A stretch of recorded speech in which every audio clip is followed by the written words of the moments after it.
Primeiro-Ministro Cairala Sanana Guzmão, junto com o embaixador França e Timor-Leste, discute com a prioridade de desenvolvimento na nação Timor-Leste.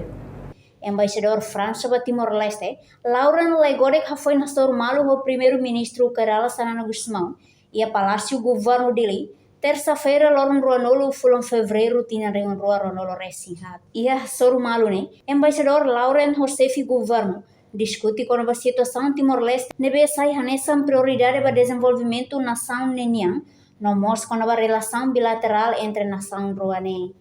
With the Prime Minister, we discussed the current situation of Timor-Leste, its priorities for the development of the country. We discussed also the relations between France and Timor-Leste, how France can help support the development of Timor-Leste. I told the President that we are very confident about the development of our relations because we really value the partnership we have with Timor-Leste. Our two nations share same values, democratic values. We are supporters of the multilateral system, of a rule-based international order.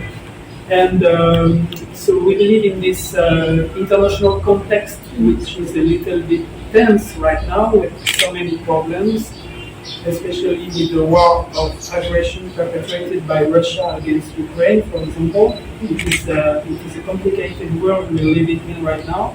And so our democratic nations need to be united and stand firm together to reaffirm the need for us to defend and promote this rules-based order. And in this, we, France, we believe that it is important for us to have a partner like Timor-Leste. Governo França lihusi embaixada ia Timor-Leste, com quanto apoio ia área específico balum, nebe considera importante teves para desenvolvimento nação Lian.